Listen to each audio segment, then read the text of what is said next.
this summer, and there's still more than 3 weeks to go. Our football correspondent Rob Dorset, reporter Dharmesh here to dissect and discuss the day's top stories, and there are plenty of them.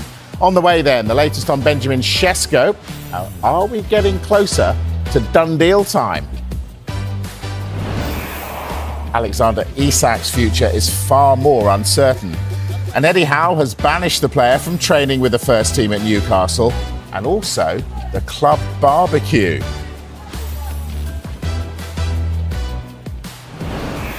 And the door is open for Jack Grealish to leave Manchester City, but are the right offers available?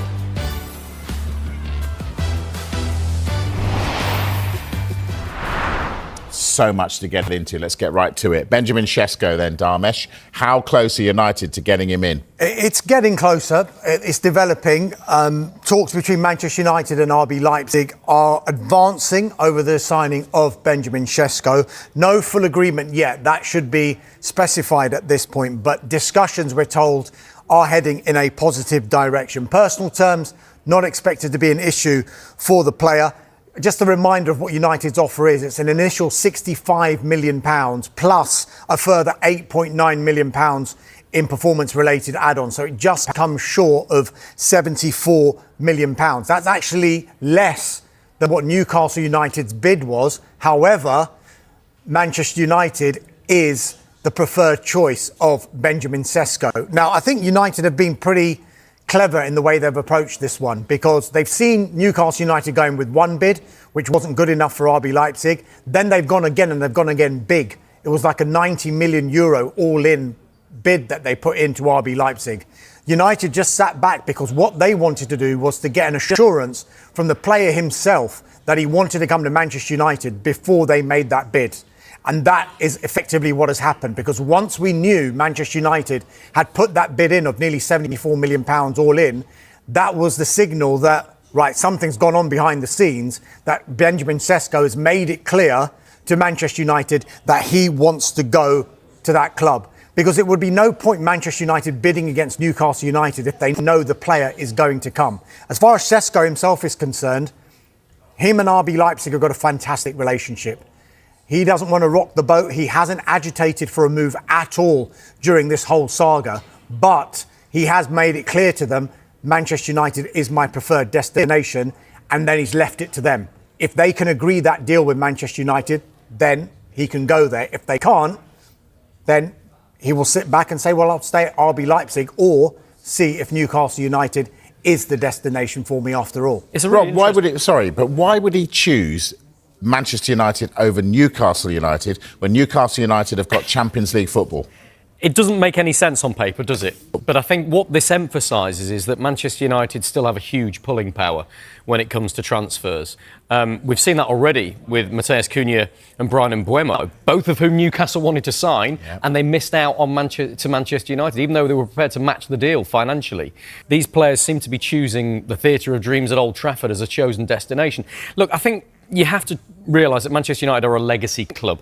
There are a lot of people in football who don't like to admit it, but they're huge. They have an enormous worldwide following, probably second only to Real Madrid in terms of following worldwide. They have a massive commercial base. They can still afford these deals. They're a huge worldwide brand. And after what Sir Alex Ferguson achieved with Manchester United, everybody knows what they're capable of. They're almost a sleeping giant. And so I think a lot of these players that are at the level we're talking about with Benjamin Sesko here like the idea of trying to go there. From the people I'm speaking to in the transfer market on a daily basis, Ruben Amorim has a huge pull and a huge draw for these players as well.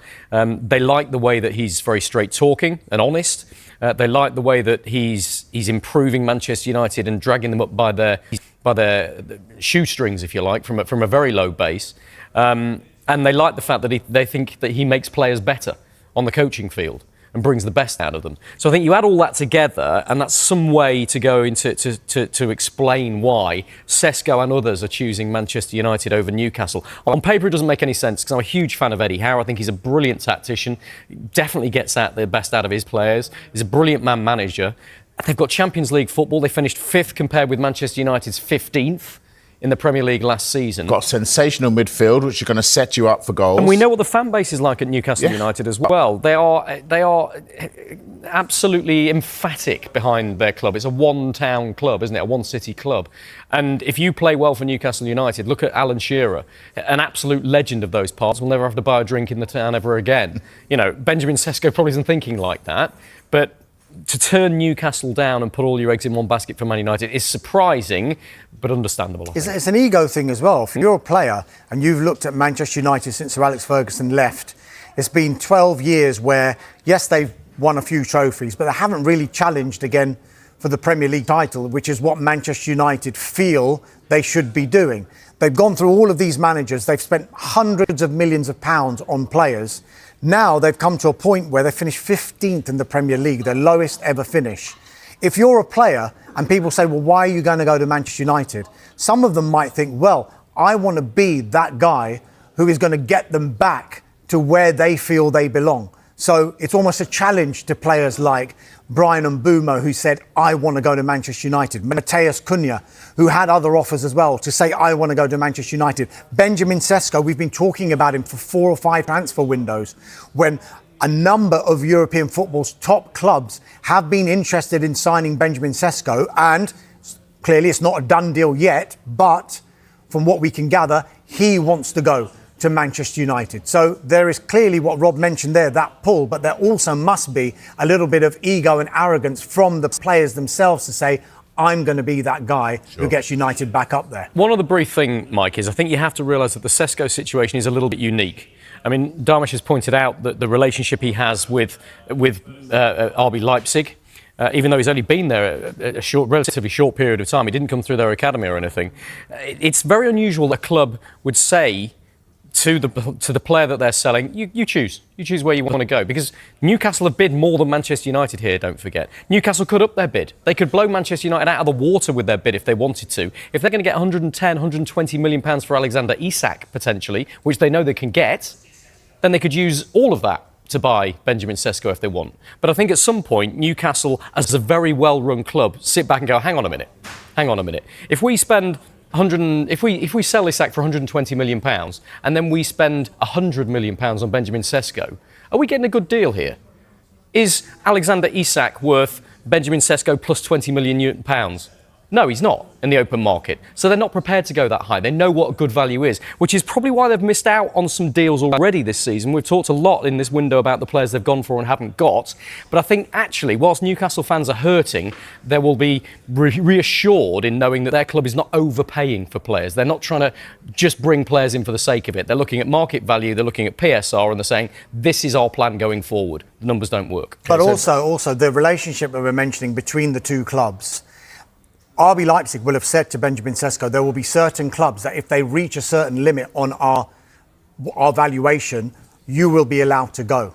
Now, Manchester United could be classed as one of those clubs, but also if you're looking at the difference in the offers between Newcastle and Manchester United, it's not that big at the moment. But it's 5 million. It's 5 million. It's 5 million euros. Why wouldn't RB Leipzig say, we get 5 million euros? No. We're still losing the player. But what I'm saying is if the player has made it clear that he wants to go to Manchester United and there's only a 5 million euro difference, it is not going to be in RB Leipzig's interest to say, no, you're not going because Newcastle United are paying 5 million more when you're going to get 80 odd million euros anyway.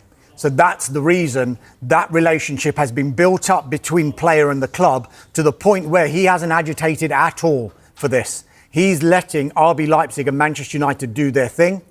They've said to him, we're happy if they can agree this deal at the valuation that we want, because as much as we don't want to lose you, we want you to go to where you want to go as well, provided we get our valuation. He came from Salzburg before, didn't he? So he's in the Red Bull group, so yeah. I understand. All right, so Dharma, so if United do get this done, is that then finished in this transfer window? Not necessarily. Look, one thing I should say here, we should preface this by saying the focus right now is in Benjamin Sesko. And it is also on player sales. And we've been talking about those player sales throughout this window, those 5 players who Manchester United want out and to try and get some money for. Marcus Rashford has gone, Jadon Sancho, Garnacho, Anthony, Tyrell Malacia Can I as add well. Højlund to that list yet? Potentially, yes, because we've heard that Rasmus Højlund, if offers were to come in for him and they were of a good valuation, Manchester United not necessarily would sell him, but they'd consider them. That is if Sesko was to come in, because Højlund himself is going to have to think about it if Sesko comes in, because clearly his game time is going to be limited. However, they are looking at strengthening other areas of the pitch on Manchester United, not just in the forward areas, because it looks like if Sesko does come, the entire front three is going to be different from last season. Sesko, Mbeumo and Cunha. But midfield is also a position that they are looking at. Brighton's Carlos Baleba is one of a number of players that Manchester United have just explored the conditions of a deal for. No official contact between clubs at all at the moment. It's thought it would not be an easy deal to do, particularly if they get the Sesko deal over the line, because of the financial outlay that it would require to not only get Sesko, but Baleba as well, because he wouldn't be cheap. Yeah, OK. So Manchester United look like they're doing some business, which means a really tough window for Newcastle. And it's now been confirmed Alexander Isak is training away from the first team squad.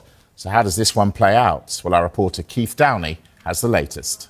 Tonight's meeting between Eddie Howe and Alexander Isak, for the first time since both men returned from their pre-season training camps, will be crucial to that. Without doubt, Eddie Howe is disappointed with the conduct of his star striker, travelling to Spain on his own individual training camp instead of being with the rest of the squad on their tour of Asia. And the fact that Eddie Howe found that out through the media, I think, is the most galling thing of all. Howe's response was today to tell Isak to turn up to report at 4 o'clock for a meeting and for his own individual training and recuperation, while the rest of the squad throughout the day had their families in for a team bonding session. So it was interesting to see Isak arrive today at 4 o'clock just as the rest of the players were leaving. Isak, the only player uninvited. But where does it leave the Isak situation? Well, we've been telling you all along that Newcastle will not allow him to leave without a replacement. Benjamin Sesko was supposed to be that man. It looks as though he's headed for Manchester United. So I can foresee a situation where Alexander Isak starts the season in the black and white of Newcastle, unless they have another potential striker signing up their sleeve.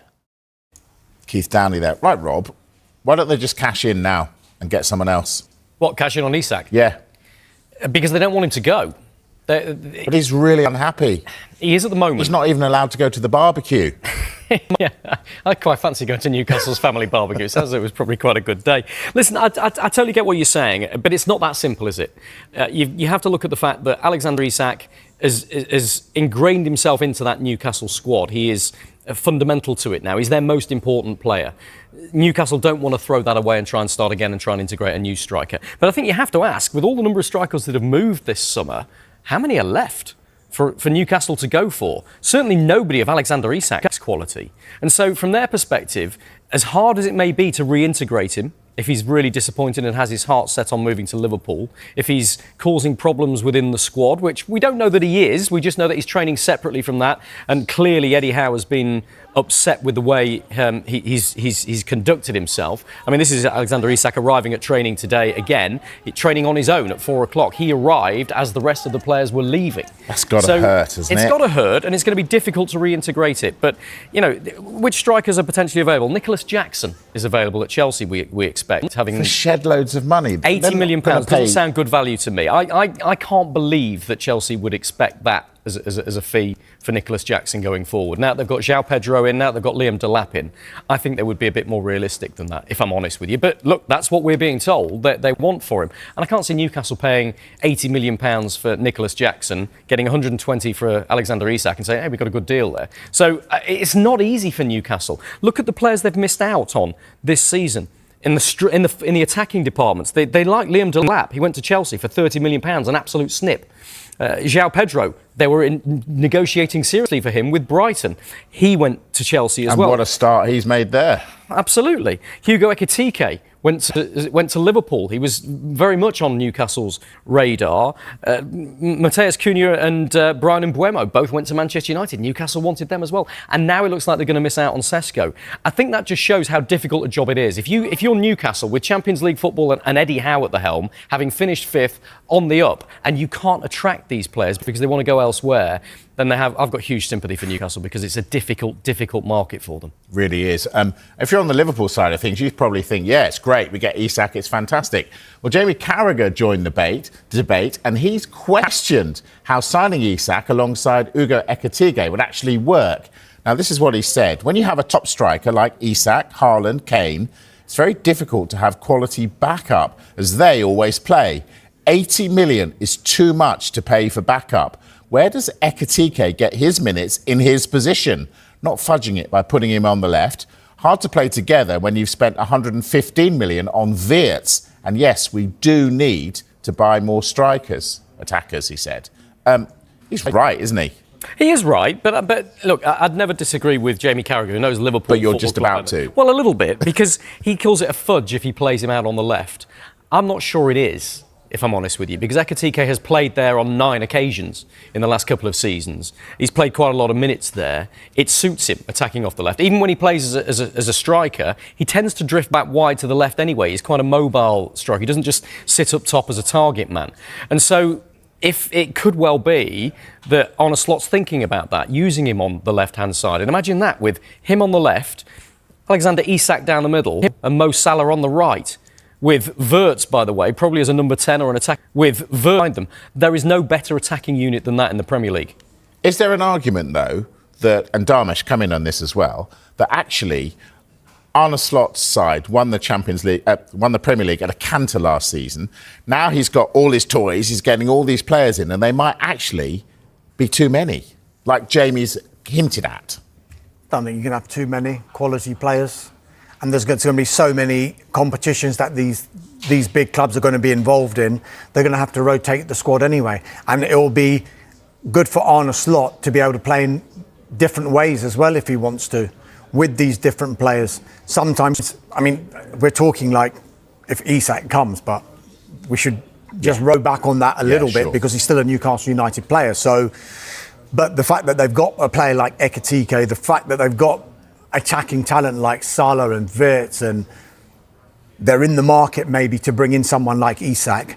I think it's just ominous for the rest of the league. Jamie Carragher says, they don't need him, but if they want him and they can do the deal, why not? I think look at the competition for places they'll have. It's a really interesting debate at the moment because Arsenal have had a fantastic window so far, brought in 5 quality players, and yet I would argue they've fallen further behind Liverpool in the terms of their squad quality. I didn't expect Liverpool to spend the money they have and bring in the quality of players they've had as the reigning champions of the Premier League. I didn't feel necessarily that they needed to. But if you look at what they've done in attacking areas, Diaz out, Nunez close to going by the sounds of things. They've brought in Ekitike, Wirtz and maybe Alexander Isak as well. Whew. That's good business, and I think it takes them further. We should also very, very quickly just calm for a second. Season hasn't started. We don't know what's going to happen. About what? What are you talking about? We don't know what's going to happen. Who's to say that Arsenal are going to be weaker than Liverpool until we see them next season? That's when we start judging, because you can win a window but lose a season. And we've talked a lot about that in terms of the strikers that have moved into the Premier League this summer. Who's got the best deal? Who's got the best player? Is Gyökeres a better option than Sesko? Is Ekitike a better option than Isak? All of these debates are what every single football fan in this country is talking about right now. And you're right, we'll only find out when they're on the pitch. Is potential better than experience? I definitely want to get into Arsenal's window a bit later. But before that, will Liverpool be done whether or not they get Isak, Darmesh? Incomings? Yeah. I think they still might be looking out for a central defender. Maybe another midfielder. So, look, they've spent a lot of money, but they also sell really well as well. We're talking about Darwin Nunez leaving. We're talking about Harvey Elliott potentially going as well. RB Leipzig are in talks, but look at these deals that they've done in this transfer window when it comes to sales. We keep talking about how much money Liverpool are spending, but they are a fantastically run club. They even got £10 million for Trent Alexander-Arnold, which, well, let's be honest, a year ago, you would have said that was bad business. But when you found out he's going to be a free agent and you end up getting £10 million for a month to go to Real Madrid, that's not bad. Kevin Kelleher, people could argue that that's quite a good deal for Brentford because he could have gone for more than £18 million all in. But then, you know, the likes of Jarrell Quansah, who wasn't going to disturb the first two choice centre-backs, 35 million by Leverkusen. Luis Diaz is the one that stands out for me. Quality player, admittedly, but they've made money on him and he was 28 years old going on 29. And Tyler Morton, £15 million. Richard Hughes, since he's become sporting director at Liverpool, if, and it's a big if, they do sell Darwin Núñez to Al Hilal, if, and it's a big if, Harvey Elliott does get sold to RB Leipzig, then you're looking at sales totaling close to £300 million since he came in. Yeah, they've done well. And just to update you on Núñez, by the way, because Darmish has mentioned him there. Yes, I think you're right. Harvey Elliott is still in the very early stages, might not happen. It looks like Núñez's move to Al Hilal is happening now. Fee agreed. We expect him to have a medical in the next few days. £46.2 million fee agreed, which could rise to £56 million. So again, another really good deal for Liverpool if they can get that one over the line. Indeed. All right, we're going to take a break. When we come back, quick bit of team news from Aston Villa. John McGinn on the bench for their game against Roma tonight. What does that mean? And Sunderland have signed Mark Guiu from Chelsea. And coming next, we're going to talk Jack Grealish and, I'm dying to get into this, Arsenal's window. Is it as good as Rob just said? We'll discuss it next.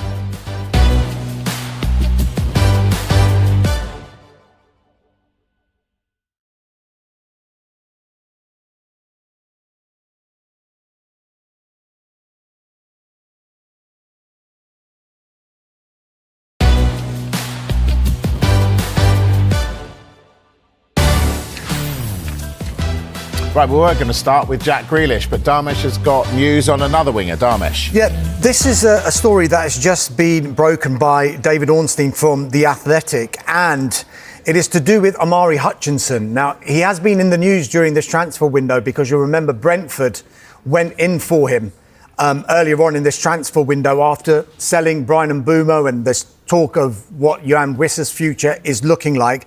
Well, Nottingham Forest now are in for Omari Hutchinson as well, but Ipswich Town have rejected a bid from Nottingham Forest worth £35 million. Now, I'm told that it will take a much higher fee than £35 million because the £35 million figure is what the relegation clause fee would have been.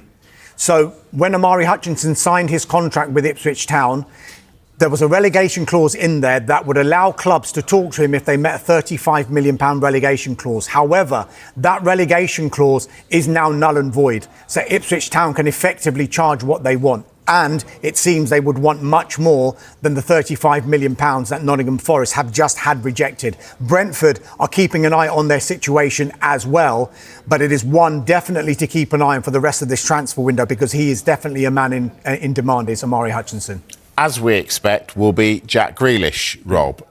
Any developments on him? Yeah, big developments today. Everton have made an approach to Manchester City over a possible deal for Grealish.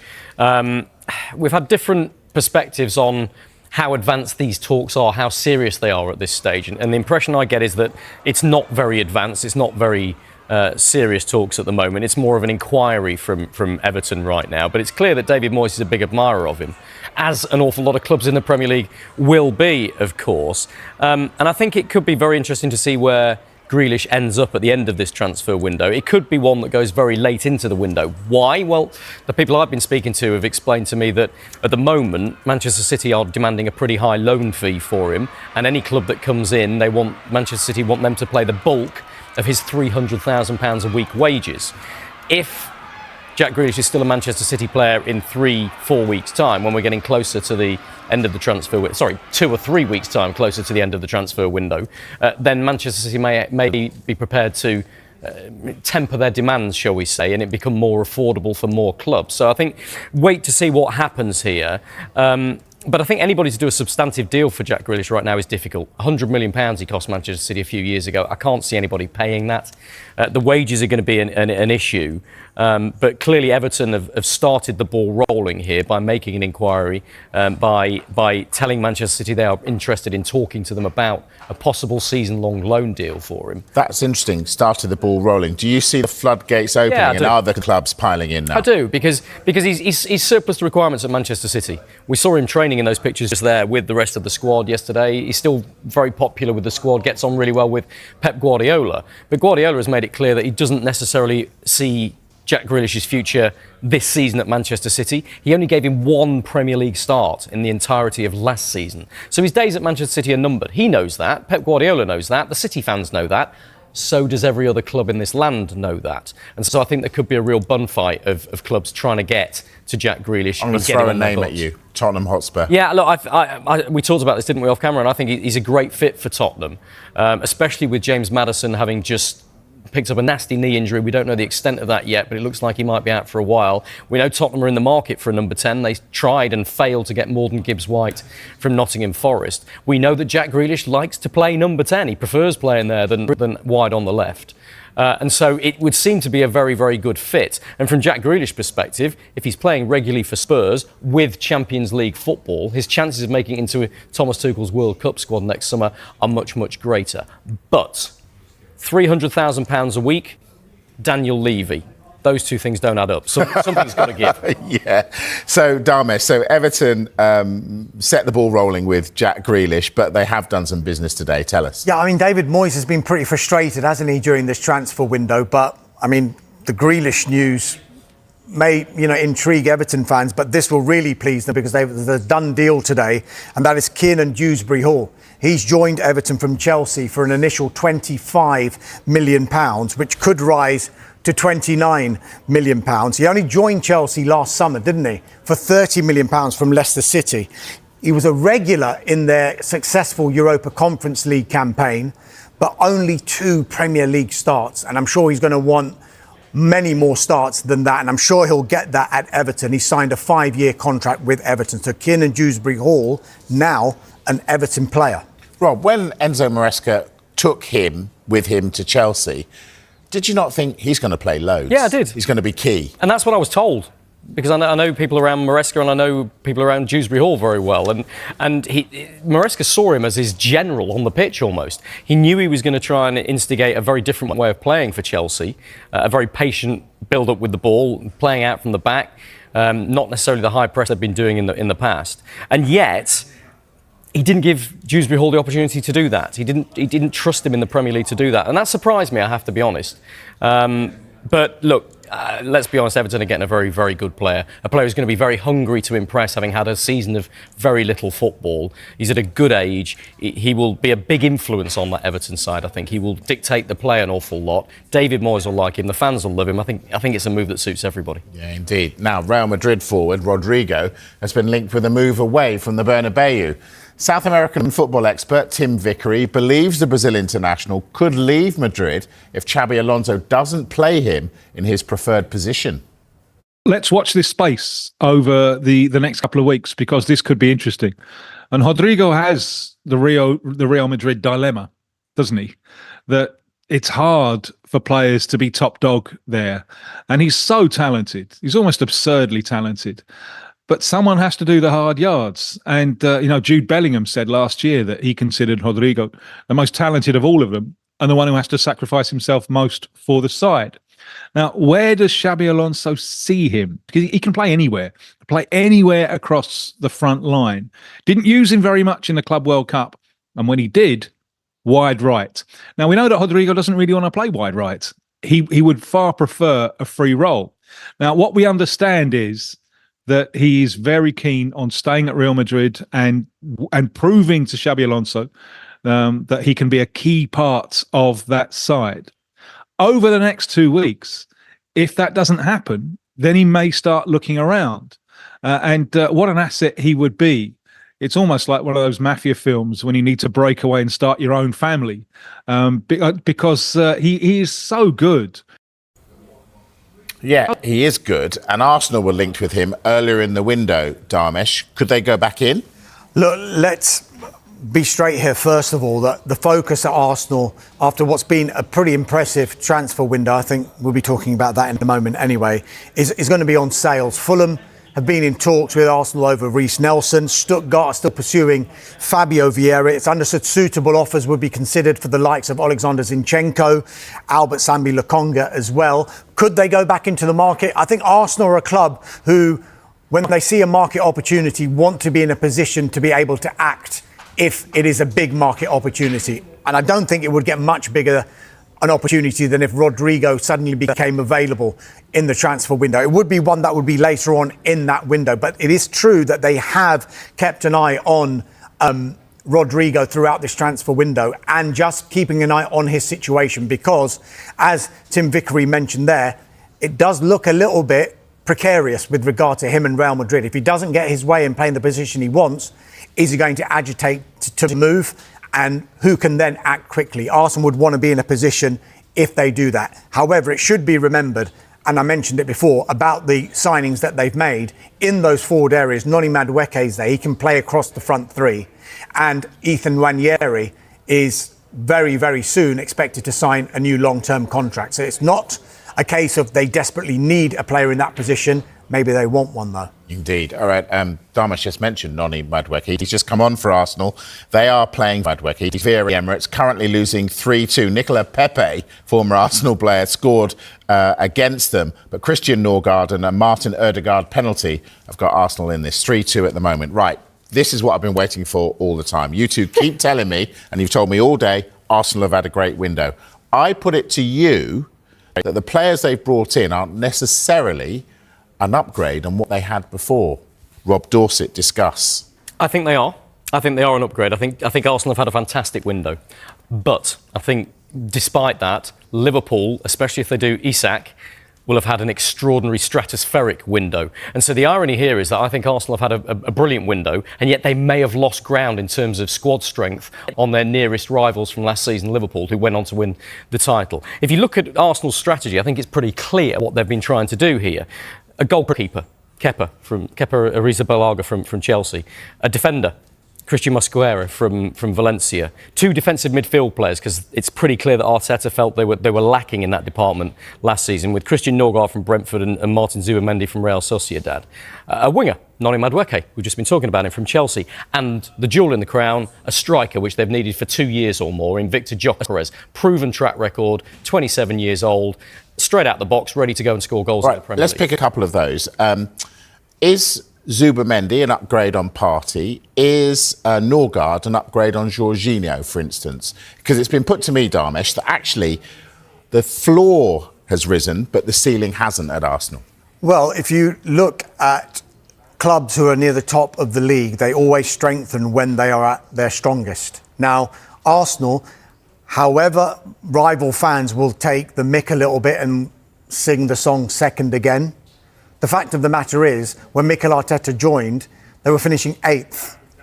Now they are firm challengers for the Premier League title every single season. And if you look at what they've done in this window, Rob went through it there, but Kepa was a £70 million goalkeeper. He's going to be their number 2 goalkeeper. That's strength and depth, number 1 in the goalkeeping department. Mosquera, someone they look like they've seen as someone who is going to be good in the future, 21 years old. A central defender who is going to be great backup to Gabriel and to William Saliba. If you look at those two players, and Thomas Partey and Jorginho, they're in their 30s. They were getting on. They were into the final year of their contract. Arsenal were acting last summer about how they were going to replace these players. They wanted to bring in Zubimendi when Mikel Merino came in. Real Sociedad said, Merino now, you can't take both at this stage, but revisit that next summer, which is what they've done. I've said before, we're not going to see the proof of the pudding until they play. Zubimendi hasn't played in the Premier League before, but the fact is that a lot of big clubs have been after Martin Zubimendi. Liverpool agreed a deal with him. Real Madrid were interested in him. Arsenal have got him. So he can't be that bad. So that could be an improvement in their squad, in their team. Christian Norgard, fantastic Premier League experience, brilliant performer, captain of Brentford, comes to Arsenal, improves the squad, in my opinion. Gyökeres is the number 9 that they've been after for ages. Loads of big European clubs were after him. They see him as the finished article, even though he hasn't played in the Premier League. But Arsenal fans are getting excited about him. And Madueke will add strength to those positions when the likes of Bukayo Saka not necessarily gets injured, but will need a rest, like he probably did need last season. And they probably couldn't bring on the players that they would have wanted that would have improved them as much as they did last season.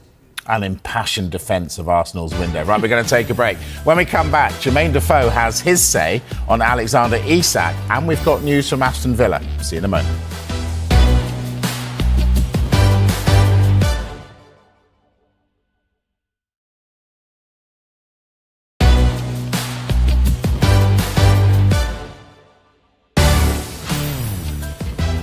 Hello again. Right, we're going to talk Aston Villa now. 24 hours ago, Rob, you sat there and you said Evan Guesson to Villa. Any developments? Yes, he's been left out of the Nice squad for their Champions League qualifier against Benfica tonight. And we reported this morning that a fee has been agreed now between Nice and Aston Villa for Evan Guesson. Pending a medical, this would be a transfer that would cost them £23.5 million, potentially rising to £28 million if all of the clauses are met in that contract. A 5-year contract on the table for the 24-year-old, and that's all but been agreed. So this one could happen pretty quickly now, and I think that's a good get for Villa. He's quite a versatile forward. He can play in a number of different positions. Not as a central striker, typically more out wide or as a number 10. But he scored 12 goals last season, was named the player of the season for Nice as they finished 4th. A lot of clubs have been interested in him this summer, including Wolves. I think it's a good get for Villa. It strengthens them. You said not a central striker, so no impact on Ollie Watkins? I wouldn't expect so. I mean, look, Villa have made it very, very clear privately that they do not want to sell Ollie Watkins. We know he's potentially on a list for Manchester United if they were to miss out on Sesko. It doesn't look like they're going to miss out on Sesko now, so that probably won't be an issue. But Ollie Watkins is an attractive proposition to other clubs. Villa don't want to sell. I think they see him and Guesson playing in the same team. Dharmesh, is Nicholas Jackson an attractive proposition to clubs? Well, I think Chelsea are going to start expecting a few more offers for him just because of who they've signed. João Pedro's come in and Liam Delap has come in as well. Nicholas Jackson is going to find his game time quite limited next season. Will they consider offers? If they came in, I think Chelsea will take a look. And I think already via intermediaries, they've had interest in Nicholas Jackson from clubs in Italy, from Germany, the Premier League as well. But I think he'd cost quite a bit of money, Nicholas Jackson. I think they're not going to get that money in Italy and Germany, are they? 80 to 100 million Not pounds. necessarily. I mean, 80 to 100, I don't know whether they get that even in the Premier League. But these clubs now, and they've got every right to do this, are comparing their valuations to other players that have moved in the window. So Chelsea might look at Nicholas Jackson and say, well, Liverpool, you've got Hugo Ekitike and you paid nearly 70 million for him. So if he's nearly 70 million without an ounce of Premier League experience, Nicholas Jackson is worth at least that much. And that's their right to be able to value a player in that way. Yeah. What do you think, Rob? Jackson? I think Nicholas Jackson could be a really important player in this window going forward, because we know that Newcastle need a striker. We know that a number of other clubs are looking for a striker. We know that Everton are looking for a striker. Villa are trying to do Guesson another forward as well. We know that strikers are in demand. They always are in the summer transfer window. And Dharmesh is absolutely right. Nicholas Jackson has Premier League experience. Look, the way he's performed in the last couple of seasons for Chelsea, I think it's a stretch to say that he's worth the same sort of money that the likes of Ekitike have been charging, or Gyökeres, or even Benjamin Sesko that we're talking about at the moment now. I don't put him in that bracket yet. He's still a young player. He's still got an awful lot of potential. So I think he's going to be an important player in this transfer market. I think Chelsea will have to try and cash in on him at some point later in this window, because I don't see him playing an awful lot for Chelsea next season. So I think it will suit both parties. But if they stick to their valuation of 80 million, I can't see him going anywhere. Indeed. All right, we've got to go somewhere. We've got to go to a break. When we come back, news from West Ham, Burnley, and a couple of big deals in the Championship. See you in a bit.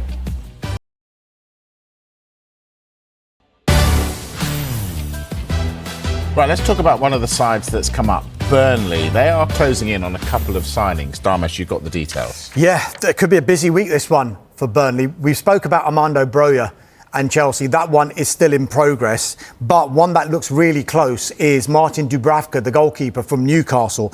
Burnley have agreed a permanent deal with Newcastle for Dubravka. He's been having a medical with Burnley today. They've been in the market, of course, to bring in a keeper after they sold James Trafford to Manchester City. Dubravka himself had entered the final year of his contract. They're not finishing there either. I mentioned Broja just then. They're looking to bring in another Chelsea player, and that is Leslie Ugochukwu.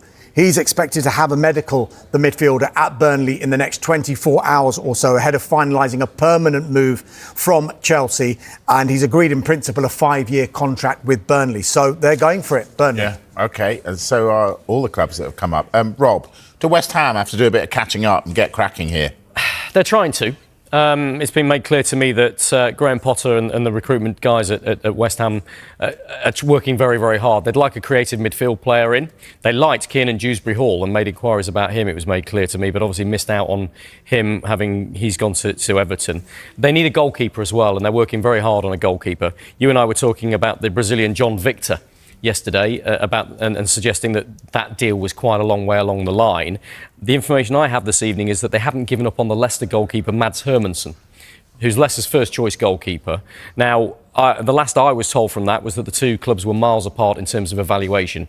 Leicester City want more than £25 million for Mads Hermansen, and West Ham were looking at 13 potentially to get him. So that seemed a mile off, but the sources that I speak to have said that it's not dead in the water yet. So keep your eyes open for West Ham. They've been reasonably quiet in the transfer window so far, but they are trying to do business, both particularly in midfield and in the goalkeeper department. Right, it's that time to check in on Chuba Akpom and what's going on with him, Dharmesh. The saga is nearly at an end. OK, you said that all week. Sure? So. It looks like he will become an Ipswich Town player. Okay. Look, I'll quickly run you through what's happened here. Birmingham agreed a loan with an obligation to buy for £7 million if Birmingham got promoted with Ajax. Olympiacos and Akpom's former club, Middlesbrough, they expressed an interest as well. Then in swooped Ipswich Town. And suddenly, Chuba Akpom's head was made up. He wanted to go to Ipswich. So that should have been the end of it? No, not quite. Because in the last 24 hours, Birmingham came back into the picture and they wanted to do a permanent deal with Ajax worth £6 million. Ajax were trying to push Akpom to Birmingham because they knew they were going to get this guaranteed money regardless of whether Birmingham were promoted or not. However, Akpom said, no, my head is not for turning. I'm really pleased with the chats I've had with Kieran McKenna. The paperwork now is at the final stages, and it looks like that is a case of when and not if Akpom becomes an Ipswich Town player. And the same can be said for Jens Kajust, who from Napoli was on loan at Ipswich last season. Yeah. That again is at the final stages. So hopefully Ipswich Town will be looking at bringing in both Akpom and Kajust in the coming week or so. And guess what? The first fixture of the Championship season on Friday night, Birmingham against Ipswich. Of course it is. Live on Sky Sports. Indeed. Rob, you've got news coming out of Coventry. Yeah, we broke this exclusively this morning. Coventry are considering breaking their club record to bring Charlie Hughes in, the centre-back from Hull. He's only 21 years old, was their young player of the season last season. Huge future ahead of him. I've been told that Coventry saw a bid of £6 million guaranteed with a £1 million add-on clause rejected in the last couple of days, and they're considering going to £7 million plus one, which would break their transfer record. Haji Wright was their previous record 2 summers ago, £7.7 million. Sheffield United like this defender as well. They're looking for a replacement, of course, for Ahmed Hodzic, who they sold yesterday. They like Atalanta's Ben Godfrey as well. So there could be a bit of a tug of war for Charlie Hughes at Hull now. They don't want to let him go, by the way. They expect more than £10 million for him. So all the clubs that are interested are a little bit way off that at the moment. But big news potentially for Coventry fans that they like this player so much, Frank Lampard, prepared to potentially break their club record to bring him. Absolutely love the Championship. Gentlemen, I've enjoyed the transfer show as well. Thank you very much. Transfer show back again tomorrow, of course. We'll keep you right up to date with everything that's happening. Now, Arsenal have been playing this evening. They lost, but there's a penalty shootout after the break. You'll hear from the manager, Mikel Arteta. Enjoy.